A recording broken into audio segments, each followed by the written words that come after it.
Okay. So, hi everyone. Currently we're in lockdown, as you all know. So 2020. I'm with my best friend Luke, and we are both gonna chat about different horror films, different females in horror films, and yeah, hope you like the videos. Yes. Okay, right. So should we start with Halloween? Okay. So We can do, yeah, because we can start off obviously with the original and obviously the newest one. We don't need to talk about the others in between because they're quite. oh yeah. Yeah, they're crazy.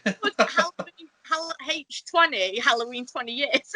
Yeah, like no, they did actually do a good Halloween. It was a reality show, and they locked like Busta Rhymes and everyone in like a haunted house. Oh my god, it was like I'm sure it's H20 or something because they were doing like a reality show. Which Yeah, one but was I'm sure. what did Busta Rhymes do again?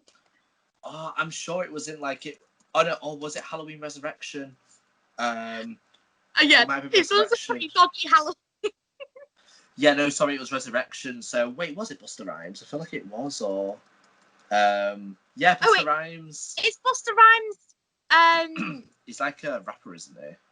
Give me some more. I think it is, yeah, but like they basically had that one, so they were like I think it was like Michael Myers' like old like childhood house or something, and then he put all these like people on for like a reality show, and the next minute like he just returns, and it's so fun, like it's so bad but so funny at the same time. I love like stalker movies and people like just slashers, stalkers, anything like that, but like when you give me like ghost ones, I don't like them because they just annoy me, and I just like just. Is it because you're like very like you're very unsure about if the supernatural's like a real thing, and you just prefer like when it's kind of like more like real life, true to life kind of thing? Yeah, I mean, in a way, like explaining it like that way, probably yeah, because I can still appreciate good ghost films, but it's just like certain things that just look so stupid, like where they'll be like, there's so many like different shots where it'll go to one corner, then the other, then it'll look up, and then you just see like some like little dress float around and stuff. And I don't, it just annoys me because I think I don't get that satisfaction out of it. Like whereas when you've got like Michael Myers and Freddy and everyone coming after you, and even though they'd walk slow, it builds more excitement up, like whereas in like a ghost film it doesn't. So that's why I love more of them, because the person who's running away will obviously outrun them, but yet for some reason they're still there, they've caught them up and stuff, and I think it's that thrill of like knowing what's going to happen next, whereas in a ghost film it doesn't give me that satisfaction to be like, oh yeah, like I can't wait to see what happens in this, and so it's just not for me. But I just love like a strong like woman in a horror film, because I think there's so many like stereotypes, like where you've got to be the blonde with the big boobs, and then you've got to be the one who's very timid and shy who always survives, and you've got to always have that little gangster bitch in it and stuff who will come out like a gun, and she'll be like be doing a thing. Yeah, recently watched obviously the Halloween 40 years later with Jamie Lee Curtis. Oh yeah. But we'll start with where it all began. So it came out in 1978, I think. Yeah, it did, yeah. And it was like, because I watched this horror film documentary, and he did like an episode, well, not documentary, it's like a horror documentary miniseries about like the history of horror films. And then the final one was about slasher. And obviously the first slasher film, I think, proper one, was like, I'd say Psycho. And then shortly after came Halloween, which was directed by John Carpenter. And then, I think I remember telling you that when I did film studies doing it at college, and so some of the topics that we came up upon with Halloween is so the first time I found out about Final Girl Theory, and Final Girl Theory is basically, in horror, classic horror rules, is like very sexually active, liberated girl, and the one who's kind of like, she's the rebellious one. She likes to party with the boys and takes drugs. She's always the one, they're usually the ones that get killed off first. Yeah. And yeah, same with like their sexual partners as well. And then obviously, yeah, so the final girl, so in this case, Jamie Lee Curtis in Halloween. What's her character's name again? Let me search it. I feel like I do know it. Jamie Lee. She is. Oh, Laurie Strode. That was it. So Laurie Strode. So yeah, so she was like, is like the all-American girl, very innocent, and she is the sensible one, and she's the one who's usually in the standoff, the final girl. And the person who came up with the theory, which was Carol J. Clover. Okay, yeah. So Carol J. Clover. So that's what she said. And like, I think that was kind of like, at the time it was in the 70s, which was like quite like a conservative time in terms of like, you know, females like acting proper. But then again, it was kind of the start of like the feminist movement as well. So females starting to get a voice and everything, and starting to think for themselves and do things for themselves. But it was still that kind of moralistic thing, like, if you are sexually active, if you do drugs, if you break the rules and you're a female, you will get killed off. And if you're the innocent one, and sensible one and clever one, you will get to survive. So what do you think about all of that? I mean, because it's like with the male category in horror films, you know, you've always got that very cocky person. Like, it's like, if you watch like the most recent Friday the 13th from, I think it was 2009, like, you know, they go to that lake house, and the guy who owns it is like a very like attractive like blonde guy, and is very cocky, and he likes to be the man and, you know, degrade people and stuff. You always know he's gonna get killed off. And I hate saying it as this because I don't know the best way to like describe it and stuff, but there's always like the black character who always like gets killed towards the end and stuff. Yeah. Like, it's And there was actually a documentary that was recently, you know, that the streaming service, you know, obviously you've got Netflix, there's one called Shudder. Have you got Shudder? Yeah, I actually downloaded it. I mean, so carry on about the whole final girl theory thing. Yeah, so like, I mean, it's like whenever I watch a horror film, I always know who's gonna survive. Like, because when I've always watched things like, you know, It's very obvious. Like, because I think because we've grow up watching horror films, we know the rules of horror and the obvious who will win, who will survive, who won't survive, kind of thing. Yeah, because it's like with Friday the 13th, it's like you see it when it happens. Like, there's that very like, you know, I know that kind of broke the rules because that was quite different, but because there was quite a timid girl who obviously went to that lake house with them and stuff, and she was very, very timid.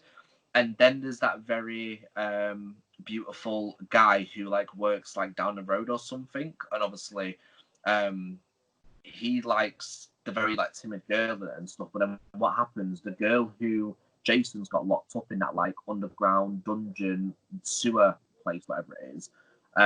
Obviously, it comes to the end of the film and stuff. And obviously, there's the timid girl, there's the very nice guy, and then there's the girl who's been chained up.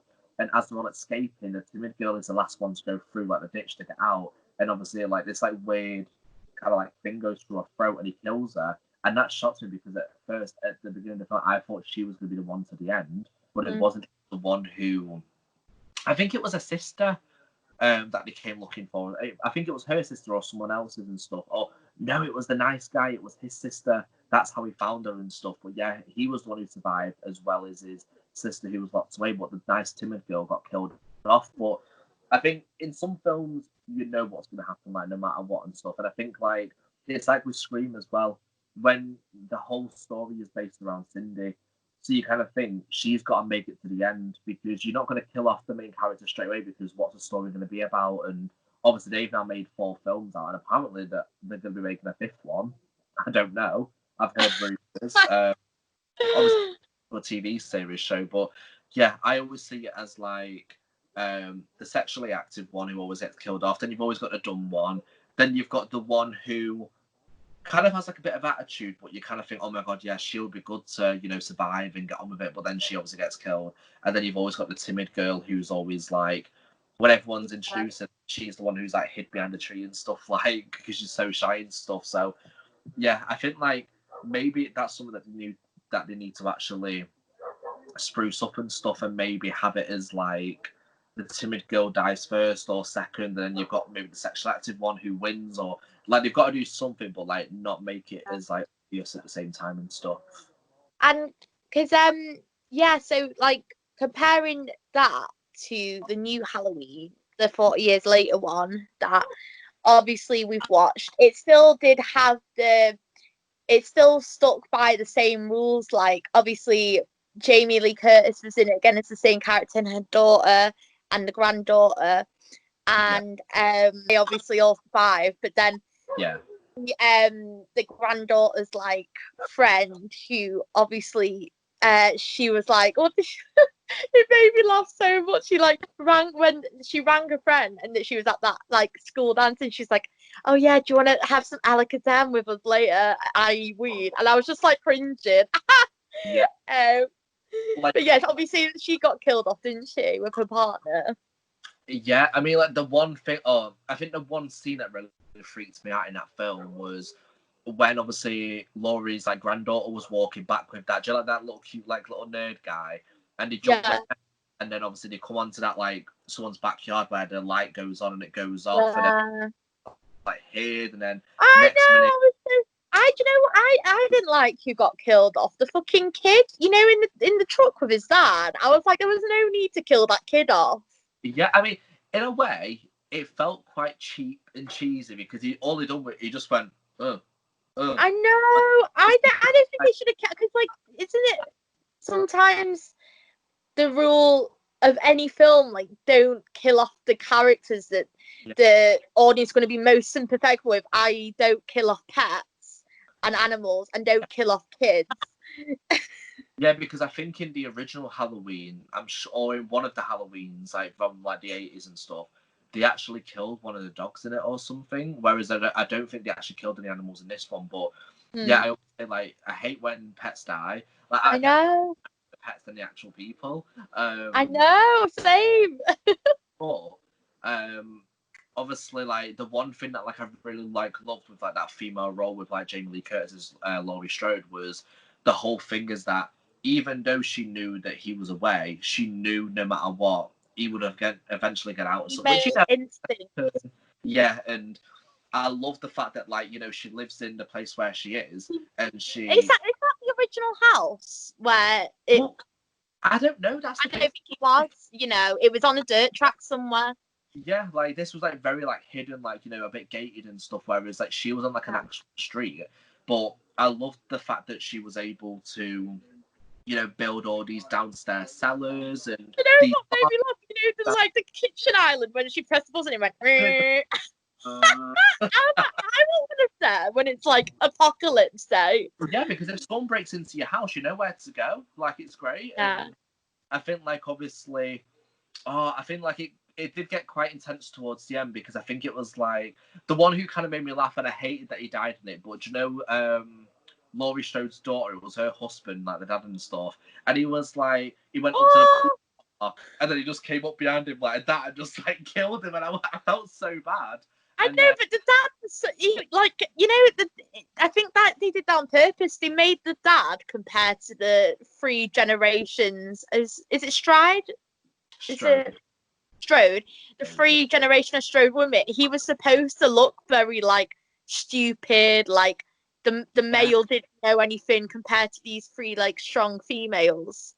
Yeah, like because he did come across very dumb and stuff, and when it started to get intense was like when obviously like he was screaming, and like obviously Laurie came down the stairs, and then that's when she made eye contact for like near enough like the first time with him and stuff, and then she's like, hello Michael.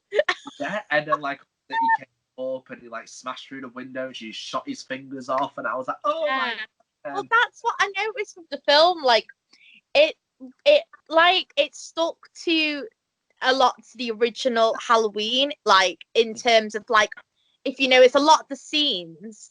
They were some of the most famous scenes in the new one. You know, like so the scene where Jamie Lee Curtis, you know, when Jamie Lee Curtis fell off the roof and then Michael looked out the window and she disappeared. So that was in the first Halloween when, you know, at the very end. And yeah, when she shot him and he went over the balcony. And then so it's like mirroring. A lot of what it did, it was mirroring. So in the first Halloween, the scenes featured Michael, but then this one, it featured Jamie Lee. So it kind of symbolized how reversed in a way. The roles are reversed, yeah. Like it's like the female is more empowering than the male, which is very like topical in the generation we live in now. Like it's very like much female empowerment after the Me Too movement and everything, in Hollywood. So yeah, it's very topical. And yeah, and then there was the scene in the wardrobe with the hangers where she was trying to search for him. That was another scene, a famous scene. Yeah, because it's not like really the same because obviously different things happened, but it was like, do you remember like obviously like when obviously Laurie and her friends obviously used to walk down the street together and you walk to school. And it was the same side kind of walk, wasn't it? Yeah, and then obviously you had like the younger ones, obviously the grandchildren of like her friends, but obviously instead of cutting the scene, obviously they went from what you call it? They went like blowing up the pumpkin. But one thing that was the same as, oh my god, it was when was it when Laurie's granddaughter was in the classroom? She looked out the window, and then instead of Michael, it was Thingy. Yeah. It kind of reminds me of like a scary movie where she's looking out and then Scream runs behind the tree like that and stuff like you know, there's always like some type of same element that you all like share with each other. And I think another message it was saying was like you can never have the slasher without the final girl or vice versa. They're like one thing, which you know in horror. But yeah, so I just literally I have to talk about some of the funniest scenes in it because I was pissing myself. You know the start. Oh, you know who I hated? You know them British journalists? I wanted them to get killed off. They got my fucking nerves. Oh my god, yeah, like in the whole toilet scene and yeah, they were well annoying though. Like I was like, I want them killed off, literally. I liked her, but the guy was a bit too like much. I thought in a way. Yeah, but, you know, the scene where he had his mask. He's like, Michael, look it, say something, and all the like people in jumping crowd like the dogs are barking and like, oh my. It was so funny, and then it was like like I think the one thing that I loved with this new Halloween though is they kept the original soundtrack, you know, like the whole I mean it was a bit different in a way, but it was still the same, and I'm glad that they kept that because I think the way to keeping it like sticking to the original, you've got to, you know, keep something alive. And I think obviously that music is so iconic and stuff that I'm glad it wasn't something different. Like there was a lot of funny scenes, like the scene with the doctor when like Michael obviously is let loose everything, and everyone's like, "Oh my god, what's happening?" He's like, "I'm a doctor, stay indoors," and then it's just like, "What the fuck?" Like, what did you think though? Like, do you know the two British like journalists, like when they got killed at that gas station, like at a point they were filling up, and there was that woman who was like staring at them, like that very like southern woman, and she was just like looking at them like that, and then obviously they were just kind of like, what the hell and stuff. And next minute you see Michael pull up and stuff or walk away because he's in his gown, but then obviously he changes into that like mechanical, like the mechanic suit or whatever. But yeah, there was just something from like that woman and stuff, like when she was like staring at them as if like I think she was sat in the car and she was just staring at them like that, and I think she knew that something was gonna happen. Like I think it's called like I don't know if I'm right. It's called like in cinema foreshadowing. So if something weird happens in a horror film, it's like foreshadowing as to what's to come. So for instance, you know, like Texas Chainsaw Massacre, like the start of it is like they're in the van and then they pick up that weird guy and he starts like cutting himself and stuff. Like that's kind of like foreshadowing for like the madness that will come later.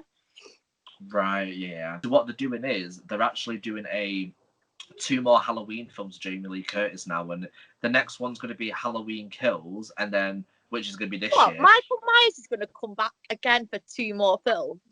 Yeah, so It obviously can't, Luke. Come on, Luke. They can't have 2 more films. well, it was announced and they were shooting it from like last year.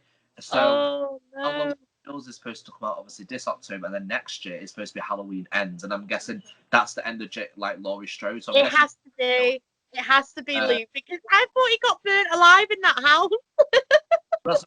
It makes you think different now, but then like from the original Halloween film, do you remember like when Laurie Strode was like babysitting like the little girl and the little boy? I think she was called Lindsay or something in it. Like she's gonna like it's Kyle Richards who's on Housewives of Beverly Hills, and she's actually gonna be coming into the next one now to like relive her role like grown up and stuff. What? Kyle from Real Housewives of Beverly Hills is going to be on Halloween? Yeah. But she's not an actress. No, like she was a child actress, but she was in the original Halloween as that little girl called Lindsay who she looked after. Hey, Yeah, like she was I like know that. That's insane. she was well known for. What, Paris Hilton Dempsey? Yeah, that's her. Oh, Yeah, no way. because her and her sister Kim were on like a show called like or like a movie called The House of Prairie, and that's what they were most known. Oh, yeah. So yeah, they've always been like child actresses and stuff, but yeah, now Kyle's gonna live her role as like the grown-up version of Lindsay, but like in this new Halloween one. So I thought that was cool because obviously I follow her on Instagram, and I was obviously following like Jamie Lee Curtis and the whole Halloween thing. And when I noticed that they'll bring another 2, I kept thinking like in a way like, how are they gonna do this now? Because obviously the end's gonna end, but then Halloween Kills. I think are they just gonna bring back Kyle and like do you know, like people who were originally in it to like kill them off to keep Laurie alive? Because I thought the point of this 40 years on was like this is gonna be it, the final one now, because they brought back all like even didn't they bring back the old police cop as well, and he got killed off? Yeah, they did. So they did like they didn't really because literally like when I knew that it was coming out, I generally thought it was going to be the final Halloween ever. So. Well, because it's been the scene where Jamie Lee like has to go, it's like Happy Halloween, Michael. like I love like the savageness of it and stuff, but I love I think like the one thing that I love that it shows is that you don't have to just be a young spring chicken like a young like girl and stuff to be able to survive, because she's got older. Old school scream queens, like there's a scream queen I was reading about. I know Wikipedia is not the best source, but I was reading it anyway on Wikipedia. There's a scream queen from like every single decade. So like Jamie Lee is the 70s scream queen, and then 80s. Like the very first scream queens was from the 30s, and she starred in like the very original King Kong. Okay, so it says. See, a scream queen is an actress associated with horror films, either through an appearance in a notable entry in the genre or recurring roles. So it says Jamie Lee Curtis is noted as a seminal example for her performances in the popular slasher films of the Halloween franchise. Yeah. And so, so 70s is like Jamie Lee as an example. You could see the 80s ones is one called Betsy Palmer, who was in Friday the 13th, and I think she was in Nightmare on Elm Street as well. Then the 90s, you've obviously got like Neve Campbell, who plays is it Sydney or Cindy? Because Cindy's Scary Movie, it's Sydney, isn't it? Sydney. Palmer is Jason Voorhees' mother in it. You what? That Betsy Palmer who was in Friday the 13th, she plays Jason's mum. Is it? Yeah, that's her. Oh, right. And then obviously the 2010s, you've got like Chloe Grace Moretz, who's done like the remake of Carrie, and she's Greta. Well, but that was a horror film. That was quite good. done the remake of Suspiria, which I'm still meaning to watch. So yeah, so that's just examples of like screen queens from every decade. So obviously she is a prime example of a screen queen, Jamie Lee. And yeah, another thing we learned about in horror films, and I'll get up the person who started this, is the phallic symbol. And so the phallic symbol is, you know, in horrors, the killer always has his weapon. So like Michael Myers is his knife, or Krueger is his like claw hands. So chainsaw. yeah. So I can't find who started up the thing phallic symbol, because it doesn't just mean in films. It's just anyway. So yeah. So what it means is like, so obviously, it represents like the penis, and so the penis is obviously attacking the woman. So it's kind of like a symbol of like male superiority, if that's the word, towards the woman. So I think by the granddaughter holding the knife or the phallic symbol at the end, it's saying like now the female has the power, I think. I mean, that's like a good way of it though, because I think like, you know, sometimes because haven't you had like horror films like in the past where someone becomes a survivor, but then they end up like being the next killer who carries like the legacy and stuff on, like, because that's when like we came to the end of the you know, Halloween 40 years on, like that's what the vibe I was getting from her granddaughter. Jamie Lee's character and Michael Myers, like the same famous scenes brought into the new one, but instead of the monster being in the frame, it's Jamie Lee. Yeah. It could symbolize that like the females have that inner monster in them as well. As we said before, sometimes monsters are genderless, but there's the most famous examples of monsters in slashers have been male. But you know, you have female killers as well, obviously.